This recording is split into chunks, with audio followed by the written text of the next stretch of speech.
Buenos días, siguiendo con la serie de reflexiones acerca de la epístola de Pablo a Tito, hoy quisiera que pudiésemos leer el capítulo número 2, versículos del 1 al 15.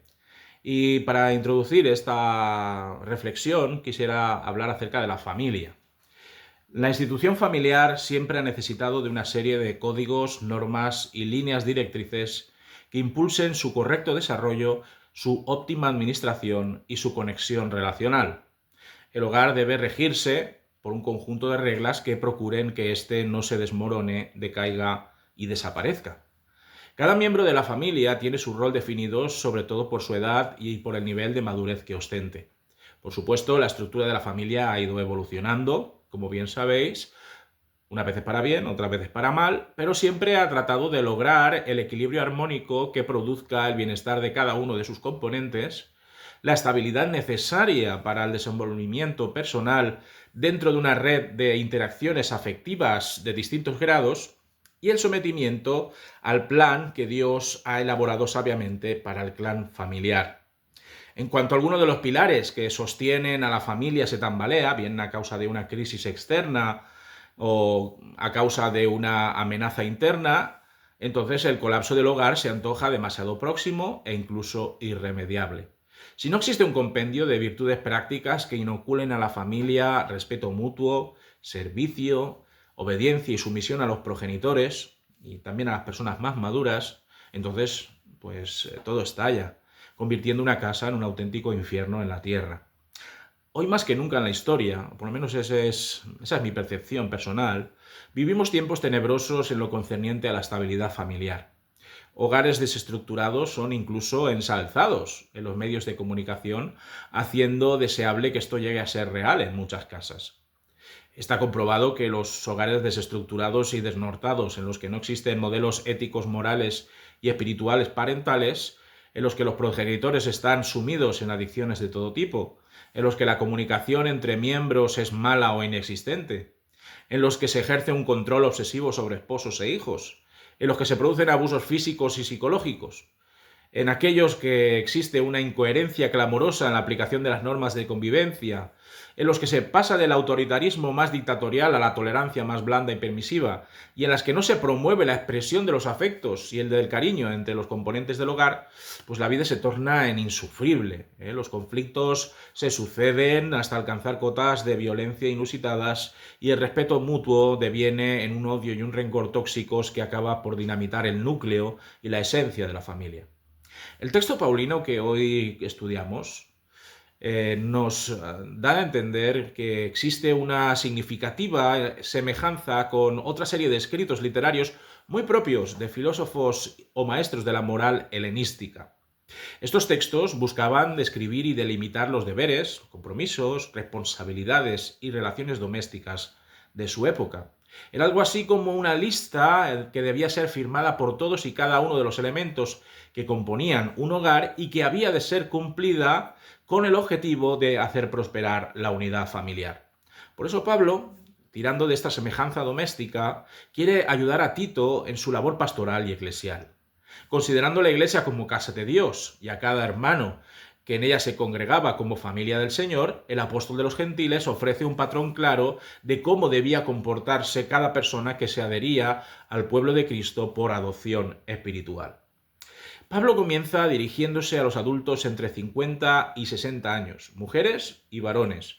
Nos dicen los versículos del 1 al 5 lo siguiente: pero tú habla lo que está de acuerdo con la sana doctrina, que los ancianos sean sobrios, serios, prudentes, sanos en la fe, en el amor, en la paciencia. Las ancianas asimismo sean reverentes en su porte, que no sean calumniadoras ni esclavas del vino, sino maestras del bien. Que enseñen a las mujeres jóvenes a amar a sus maridos y a sus hijos, a ser prudentes, castas, cuidadosas de su casa, buenas, sujetas a los maridos, para que la palabra de Dios no sea blasfemada. Básicamente, todo aquello que Tito ha aprendido de Pablo debe ser comunicado sin adiciones ni quitas. La sana doctrina es para todos los miembros de la congregación y debe canalizarse en cadena por medio de la enseñanza a personas fieles y consagradas, maduras en la fe. Los ancianos cuya palabra griega original es presbiteroi, ya no son solamente los ancianos de los que hablamos en el estudio anterior, aunque puede que coincidieran tanto en funciones como edad con ellos. Estos adultos maduros debían exhibir en su comportamiento tres virtudes sociales: la sobriedad, la seriedad y la prudencia, y tres virtudes espirituales: fe, amor y paciencia. La sobriedad. Pues la sobriedad sugiere la idea de ser personas no entregadas al vicio de consumir abusivamente cantidades ingentes de alcohol. Por lo tanto, los ancianos no debían emborracharse si no querían afectar negativamente al resto de creyentes. Todos sabemos lo que es capaz de lograr un padre alcoholizado en un ambiente familiar, y todos hemos contemplado cómo el acceso desaforado a sustancias adictivas ha llevado a la ruina a millones de hogares. Llevando esta desafortunada situación a la Iglesia, lo cierto es que su testimonio se vería menoscabado y su búsqueda de la armonía sería trastocada dramáticamente. La seriedad o respetabilidad es un bien increíblemente beneficioso para la reputación de una persona. El anciano debía construir día a día un testimonio fuera de todo reproche y reconvención social. El escándalo no es propio de una persona madura en la fe. La discreción y la templanza nunca deben faltar en el ánimo del creyente. Todos sabemos lo negativa que puede ser una mala reputación ganada a pulso en el entorno familiar. Si la familia se ve envuelta en los despropósitos de cualquiera de sus miembros, pues da igual que haya sido solo una persona la que haya incurrido en un escándalo mayúsculo, que todo el barrio echará el San Benito sobre toda la unidad doméstica. Ya sabemos cómo funciona esto. Añadida a esta seriedad está la tercera virtud social, que es la prudencia. Esa prudencia de la que deben hacer gala los ancianos. Esta prudencia obedece a la capacidad personal y al sentido práctico de saber qué hacer y qué no hacer, de discernir entre el bien y el mal a la hora de tomar decisiones. Filón de Alejandría llamaría a esta virtud en su momento la salud del alma. Si uno de los que conforman la Iglesia de Cristo es imprudente e insensato y toma decisiones nefastas que afectan a toda la comunidad de fe, la crisis está servida.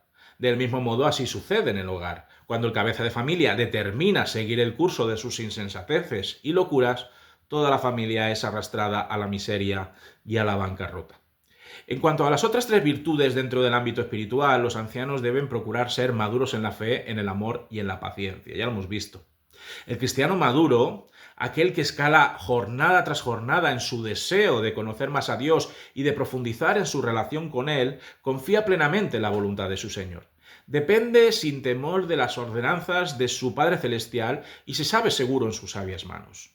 Se compromete a seguir los pasos de Cristo y obedece sin fisuras las indicaciones que la palabra de Dios ofrece para continuar ahondando en su llamamiento santo. Su amor es intenso, desinteresado, desprendido de motivaciones ocultas. Ama a Dios sobre todas las cosas y ama a su prójimo como Cristo lo amó a él. Su paciencia, pues su paciencia o perseverancia, también podríamos llamarlo así, es a prueba de cualquier presión o amenaza. Su firmeza y su convicción espirituales están ancladas en la esperanza viva y venidera, y es capaz de sufrir y padecer por la causa de Cristo, incluso si es necesario, hasta la muerte. El papel que cumplen las ancianas de la Iglesia no es menos importante para la supervivencia de la familia en la fe. Las presbíteras, en griego presbitidas, han de cumplir una serie de requisitos que redundarán en imprimir en las nuevas generaciones el deseo ferviente de servir a Dios en todo. Por un lado, deben ser reverentes en su conducta, llenas de dignidad y nobleza, dejando atrás cualquier atisbo de maledicencia, de calumnia o de difamación. Deben evitar condenar a nadie, cuchicheando por las esquinas contra la fama de otra persona que no está presente para defender su honra. Al igual que los ancianos, las ancianas no deben ser víctimas esclavizadas de la bebida. Es ampliamente conocida la abundancia de beodos y alcoholizados en los tiempos de Pablo, y las ancianas debían distinguirse del resto de borrachos por su templanza y disciplina. Su ejemplo, el ejemplo de las ancianas, las haría ideales para enseñar bien a sus pupilas femeninas, aportando su experiencia, aportando sus vivencias, para dar toda clase de lecciones que indujeran a sus alumnas a esquivar cualquier vicio que pudiera contaminar su virtud. Las ancianas son las que mejor pueden instruir a las chicas más jóvenes, en griego neas, doncellas solteras y casadas de unos 20 y tantos años de edad. La instrucción pedagógica de las ancianas se dirigía a eludir la ocasión de entrar en escandaleras y habladurías vanas, a que las pupilas aprendieran a amar, respetar y mostrar lealtad a sus esposos, a que cuidasen con esmero a sus criaturas, a ser prudentes en sus decisiones, a ser castas y puras en términos sexuales dentro del vínculo matrimonial, a administrar el hogar con eficacia y dedicación, a ser generosas y desprendidas en su actividad social y a reconocer y apoyar la autoridad del esposo. Todas estas enseñanzas, ofrecidas desde el amor hacia las nuevas generaciones de mujeres y teniendo en cuenta que aquellas sociedades no se parecían con mucho a la nuestra en términos de género, debían obedecer a un fin glorioso y noble. Es decir, que la palabra de Dios, predicada y vivida, no fuese desacreditada ni por actos, ni por palabras, ni por actitudes completamente opuestos a lo que ésta establece como norma de vida. Después les toca el turno a los jóvenes. Los jóvenes de la congregación, por su parte, debían atender al modelo que Tito representaba desde su ministerio pastoral. Nos dice los versículos 6 al 8, exhorta asimismo a los jóvenes a que sean prudentes. Preséntate tú en todo como ejemplo de buenas obras, en la enseñanza, mostrando integridad, seriedad, palabra sana e irreprochable, de modo que el adversario se avergüence y no tenga nada malo que decir de vosotros. Del mismo modo que Pablo pide prudencia a ancianos, ancianas y chicas jóvenes, asimismo urge a que Tito aleccione al sector masculino de la juventud de la Iglesia a ser de la misma cuerda. La sensatez debe estar por encima de los apetitos y desenfrenos juveniles, por encima de los instintos desbocados y por encima del frenesí hormonal. Deben ser capaces de manifestar con gran templanza que sus vidas están dedicadas a Cristo y que el centro de sus existencias se halla en la voluntad perfecta y sabia de Dios. Por eso Tito debía, como pastor y comisionado de Pablo, demostrar con su testimonio el camino a seguir por parte de los más jóvenes. Estos recibirían en Tito y sus buenas acciones una ilustración real de lo que Cristo puede hacer en sus vidas, una motivación extra que les impulsaría a abandonar sus pasiones juveniles para abrazar completamente la senda de la madurez en Cristo. A la hora de enseñar toda la sana doctrina, depósito de Cristo entregado a Pablo y a su vez tesoro transmitido a Tito, el destinatario de esta carta habría de cumplir fielmente con su labor pedagógica. Podríamos decir que Pablo está enumerando las condiciones que describen a un maestro excelente en lo que se refiere a la palabra de Dios. La integridad y la seriedad son señas de identidad de un maestro de verdad. El alumno debe recoger las lecciones ofrecidas por Tito desde el respeto y el temor reverente. Porque ¿qué clase de maestro es aquel que deja que sus pupilos se burlen de cuanto dice y que se muestra pusilánime a la hora de disciplinar a sus oyentes? La enseñanza de Tito iba a ser precisa, recta y útil, y todo cuanto expusiese delante de su auditorio iba a estar respaldado por una trayectoria irreprochable y sin censura. Si el maestro se atiene a estas indicaciones, dadas en un principio a Tito, una de las más grandes victorias resultará de su labor didáctica, a saber, el diablo será avergonzado con la verdad del Evangelio de Cristo y nada podrá decir en su contra. Satanás no puede acusar a un maestro bueno, consagrado y firme en la coherencia entre estilo de vida y teología que comunica a su alumnado. Por eso, qué sublime gozo debe recorrer el alma de aquellos maestros de nuestras iglesias al comprobar cómo el error con que quisiera emponzoñar Satanás la mente de los más jóvenes es derrotado y avergonzado. En las primeras iglesias cristianas también existía un grupo de hermanos y hermanas que se hallaban en un estado particular propiciado por una sociedad esclavista. Los esclavos eran el motor de la economía del Imperio Romano. Se calcula que si la esclavitud se hubiese abolido en aquella época, todo el sistema romano hubiera colapsado por completo. Tal era la influencia y el peso que los esclavos tenían en medio de su sumisión al patrono señor, pues que todo podía acabar en un solo instante de revuelta. Pablo, en esta carta, también dirige unas palabras a los esclavos cristianos por medio de Tito. Los versículos del 9 al 10 dice: exhorta a los esclavos a que se sujeten a sus amos, que agraden en todo, que no sean respondones, que no roben, sino que se muestren fieles en todo, para que en todo adornen la doctrina de Dios, nuestro Salvador. Claro, muchos siguen preguntándose por qué Pablo no arremete contra la lacra de la esclavitud, o por qué parece que el apóstol parece respaldar con sus palabras esta práctica que menoscaba y cosifica al ser humano.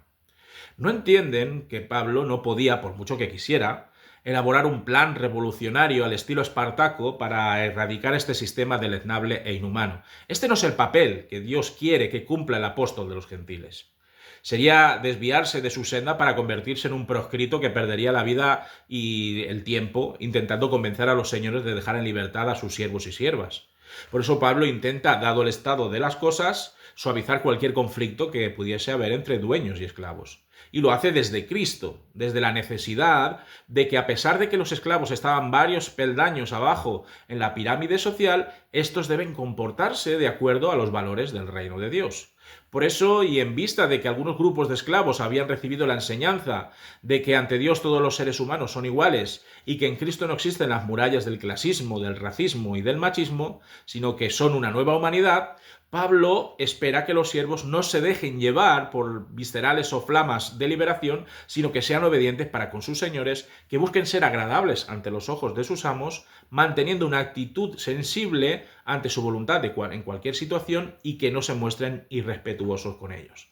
El esclavo a veces era mucho más sabio e inteligente que el propio amo al que servían, e incluso trabajaban como maestros, como ayos de los hijos del Señor, como mayordomos domésticos. Por eso en el ejercicio de estas labores podían incurrir en robos y sustracciones de las que los señores no tenían noticia, y mostrarse desleales hacia ellos cuando la conveniencia o el rencor les provocaba a burlarse o mofarse a sus espaldas no era una opción para un creyente. La palabra que Pablo emplea para robar es la misma que se usa en la narración de la muerte de Ananías y Safira, por lo que el hurto de lo que no les pudiera pertenecer podía llevarlos incluso a ser ajusticiados con pena de muerte o la amputación de un miembro. El esclavo cristiano debía ser alguien con el que el Señor confiase al 100%, algo que le granjearía la simpatía de su amo y que sería coherente con el modelo de Cristo. Si mantienen esta conducta delante de sus señores, los esclavos estarían en disposición de poder hablarles del Evangelio de Salvación y así adornarían o realzarían la belleza de la enseñanza sobre Dios aprendida en el seno de la Iglesia. Notemos también como detalle que Pablo habla de Dios como Salvador, algo que sin duda conecta e identifica a Cristo con su Padre Celestial y que confirma su unión misteriosa en la Trinidad. Después de dirigirse a estos estratos particulares que cohabitan en la vida de la Iglesia de Cristo, Pablo parece aportar un himno o un credo que recoge la fe de los primeros creyentes. Lo encontramos en los versículos del 11 al 14 de este capítulo 2 de Tito. La gracia de Dios se ha manifestado para salvación a toda la humanidad y nos enseña que renunciando a la impiedad y a los deseos mundanos, vivamos en este siglo sobria, justa y piadosamente, mientras aguardamos la esperanza bienaventurada y la manifestación gloriosa de nuestro gran Dios y Salvador Jesucristo. Él se dio a sí mismo por nosotros para redimirnos de toda maldad y purificar para sí un pueblo propio celoso de buenas obras. La gracia de Dios, esto es, el don celestial gratuito y que no merecíamos a causa de nuestra indignidad pecaminosa, se ha encarnado en Cristo para que todo aquel que no crea no se pierda, sino que alcance vida eterna. Esta breve frase encierra el germen del Evangelio completo de Cristo. Dios ha visitado a la humanidad con el objetivo de rescatarla de su maldad y de su rebeldía. Cristo vino al mundo para reconciliarnos con Dios y se hizo carne para que fuera sumo sacerdote único y definitivo a la hora de que cualquier mortal pudiese ser redimido. Para poder acceder a este magnífico regalo, nuestra vida y nuestra actitud hacia Dios y hacia nosotros mismos debe cambiar radicalmente. Hemos de renunciar a oponernos de forma recalcitrante contra Dios. Hemos de rechazar seguir siendo dominados por cualquier deseo que proviene del mundo perverso en el que vivimos. Cuando hayamos reconocido nuestros pecados, cuando hayamos reconocido nuestra necesidad de ser perdonados en virtud del sacrificio vicario de Cristo, entonces habremos de demostrar al mundo que el poder de su sangre derramada en el Calvario ha desencadenado en nuestras almas un proceso de transformación supervisada por el Espíritu Santo. Nuestras vidas deben estar presididas por la prudencia, la cual, como habéis podido comprobar, resuena una y otra vez en la enseñanza paulina a Tito, por la justicia y por un testimonio activo y práctico irreprensible. Esta actividad propia de aquellos que se someten a Cristo de por vida ha de desarrollarse en esta dimensión terrenal, de tal modo que impacte en otras personas de forma bendita y reactiva. Mientras desplegamos la misión de Dios a través de nuestro discurso verbal y modélico, la esperanza de un futuro mejor nos insufla de fortaleza y firmeza, a fin de perseverar hasta el último momento en nuestra fe cristiana. La felicidad de contemplar con nuestros ojos renovados el objeto de nuestra adoración y obediencia, esto es Cristo, Dios encarnado y glorificado, Salvador y Redentor, será algo insuperable. Nada en este mundo, os lo puedo garantizar, puede compararse a vivir eternamente bajo la sombra del Omnipotente. De nuevo, y tal y como dijimos anteriormente, aquí encontramos una nueva evidencia de la Trinidad de Dios, ya que a Jesucristo se le adscriben dos términos inequívocos en su razón de ser, Dios y Salvador. Este Cristo entregó su vida, una existencia impecable e inocente, por amor a nosotros, por amor por ti y por mí, para rescatarnos del señorío del pecado y para añadirnos a la familia de Dios, un pueblo nuevo sin fronteras que peregrina hacia su patria celestial, cumpliendo con sus actos y palabras la soberana voluntad de Dios. Termino esta reflexión sobre Tito diciendo que somos una familia en la fe. Los lazos que nos unen son inquebrantables e irrompibles. El sacrificio de Cristo ha establecido una ligazón entre cada uno de aquellos que han decidido seguir a Cristo hasta el final de su camino vital. Todos cumplimos un papel importantísimo en nuestra comunidad de fe y por encima de todo debe primar la prudencia y la sensatez por encima de los intereses individuales y personales. Pablo termina sus instrucciones a Tito en este pasaje resumiendo el arduo trabajo que tiene por delante. Dice el versículo 15, esto habla y exhorta y reprende con toda autoridad. Nadie te menosprecie. Tito debía comunicar, animar, urgir y amonestar a aquellos hermanos que necesitaran ser saneados en su fe y ver acrecentada su madurez espiritual. Ya dijimos en estudios anteriores que Tito se las iba a ver con individuos difíciles, corruptos, tenaces en perseverar en sus errores. Muchos lo menospreciarían, y lo harían porque provenía de la estirpe espiritual de Pablo, un apóstol denostado y desacreditado por los judaizantes, pero Pablo le exhorta a que no se deje arredrar o amilanar por estos falsos maestros.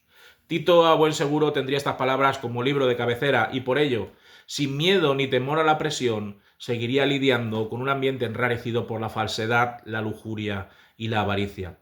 Pablo tiene más instrucciones, tiene más recomendaciones que ofrecer a su consiervo Tito. ¿Qué clase de actitud mostrar con respecto a las autoridades civiles? ¿Cómo confrontar la mentira en casos de cismas intestinos en la Iglesia? ¿De qué manera gestionar el conflicto dentro de la comunidad de fe cristiana? Pues todo y esto y mucho más en el próximo estudio sobre Tito. Espero que haya sido de bendición para vosotros. Si creéis conveniente que dar un like o suscribiros a este canal, pues estáis invitados y yo también personalmente pues os lo agradeceré. Que el Señor os bendiga.